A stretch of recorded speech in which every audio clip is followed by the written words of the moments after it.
Ladies and gentlemen, I'm getting really tired of saying I told you so. But it would appear I once again told you so. And not you guys. I'm talking to all the non-believers. The people who are still refusing absolutely to believe that the Titans are evil, or at least that the Titans don't care. So we have a new disc quest that just dropped this week.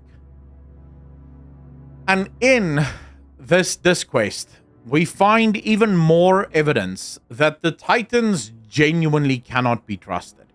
So I'm going to read through this for you, and then we'll discuss it. The great Kaskaroth revealed to me that the corrupting influence of the imprisoned old gods was affecting the world soul. To protect it, we had the Earthen construct a world core, a vast chamber at the heart of the world. There the world soul will slumber, with only the Titans to influence it. I want you to really pay attention to what is being said here, and then remember what happened in the previous quests. We're told that the Titans sought all throughout the Great Beyond for the prime world soul. This one world soul to rule them all. But we're also told that it's not just the Titans that are searching for this prime world soul, but in essence, all of the cosmological powers are looking for this prime world soul. And I believe that this answers the question, are the Titans from world souls? And the answer is no. World souls is a very specific thing. And the Great Beyond, or the cosmological powers, fights over these world souls in an attempt to raise an army. Some kind of army. We don't exactly know which army or for what purpose, but they're trying to find more and more of these world souls. Some will be twisted to the powers of the Nether. Some will be twisted to the power of the Void. Some will be twisted to the power of order. But ultimately, the idea is to find this prime world soul. Because if you can get the prime soul, and this is what I think the Nathrezim was talking about. Remember, it is Sargeras that speaks to the Nathrezim, and the Nathrezim tell him that if the old gods manage to corrupt a world soul, this world soul would be so powerful that none of the Titans could stand against it. I believe that all world souls answer to the prime world soul. So even though they have all tried to corrupt these world souls, to bring these world souls to their side, the only way they've been able to do it up until now is through their own versions of domination magic. So they use domination magic, and then this brings the world souls under their control. But if they can get the prime world soul, and this is what I think the Chronicles are talking about, because the Titans say the old gods tried for years to influence their minds and to bring them under the influence of chaos. We've never seen the old gods try that even once. We've never even heard the old gods mention that is something that they wanted to try. Never.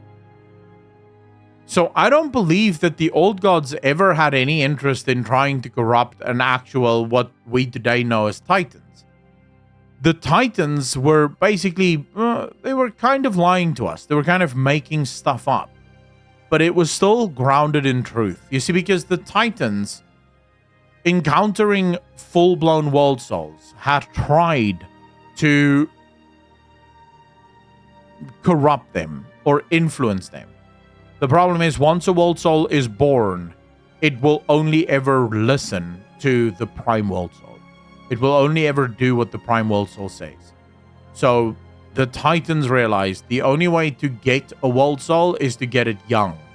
You have to get it while it's still sleeping.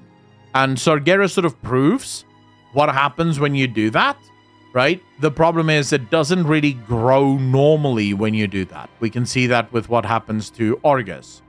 You stunt its growth. but that does twist it to your favor, fundamentally. So that's what the Titans are up to. I must note a disturbing development. As they worked to greater depths, some Earthen began to behave erratically. This could not be countenanced. Most units were repaired and continued their work, but some began to physically change and crystallize. They named themselves Thragar. It's important that you listen to this. They named themselves Thragar. So this crystallization gave them a modicum of free will. They were able to name themselves. In other words, they became aware of their own existence as a result of being crystallized. These faulty units were so greatly affected that they rebelled against us, attacking and damaging the world core. Now, let's go back up. What is the purpose of this world core? To protect it, we had the Earthen construct a world core, a vast chamber at the heart of the world. There, the world soul will slumber with only the Titans to influence it. So we know that when the Earthen, the closer they came to the core, to the heart of Azeroth, Azeroth started to affect them, influence them, give them freedom, crystallize them. They called themselves Thragar. But they became so faulty, so some of the units became so free that they in turn started to attack the world core. Now here's where things get interesting. Magni had free will, but what else did Magni have, chat? He acted on command of Azeroth's voice. Is it possible to assume that the Thragar had the same thing? The Thragar could hear the voice of Azeroth. They understood Azeroth. And Azeroth was the one telling them, attack this world core. Because the world core isn't meant to keep the world soul safe. It's meant to control the world soul. So anyways, they started to attack the world core. In the course of studying them, it was determined that long exposure to the world soul's energies led to the changes exhibited in their core directives. So we're clearly now at the point where, remember, these are the Titans and the Titan creations doing what the Titans are asking them to do for a fellow Titan.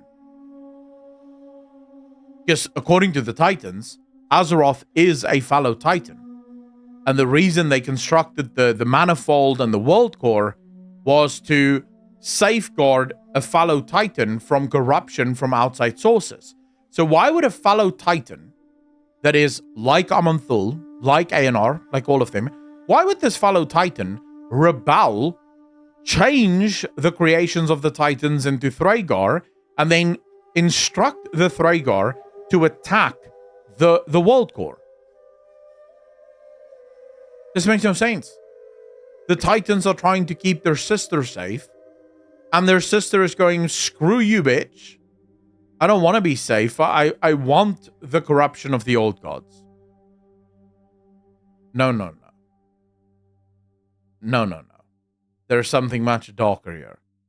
If we cannot prevent this from happening, it will prove catastrophic to not only the world core, but to the Manifold itself.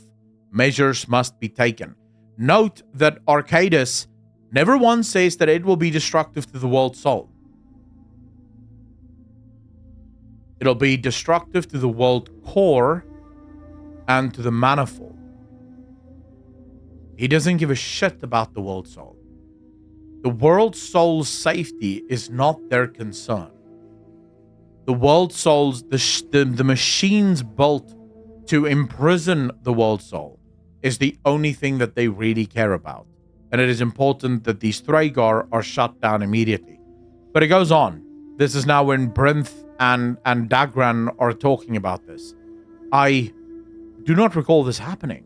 That should not be. This world core seems as if it was a monumental undertaking. And the Earthen malfunctioning? How would the world soul's energy cause that? This is very confusing. Asking the right questions. By the way, what does he mean by repaired? Unclear. But what he said about the Thragar rebelling is most disturbing. The Thragar? That's what they called Granda when he first got to Kazalgar. We regard them as legendary champions, almost demigods. To learn that their directives were just corrupted, that they were anomalies. So they were very powerful as a result of what Azeroth did for them. Was everything we believed mistaken or even a lie? Wait, you don't suppose? If the Earthen were affected by the World Soul's radiation, the closer they got to it, could it be that it was actually trying to reach your people? Asking for help? Like it did with my Grandar? And nothing undoing their directives? Was it actually giving them free will? I do not know. Or are we still gonna have debates here over whether or not the Titans actually have Azeroth's best interests at heart? Is that a debate that we still have to have, chat? Or are people finally starting to see not even Azeroth wants what the Titans are trying to do to her? In fact, Azeroth is actively trying to destroy what the Titans are doing to her. I don't believe that Azeroth is a Titan. In fact, I am more convinced of it than ever. And I think most people should be. Now, are there people that will immediately scream, Raidcon? Yes. Are they wrong? No. They're absolutely correct. This is technically a Raidcon. Although it must be pointed out that we have only ever believed the Titans to be good because that's what they said they were.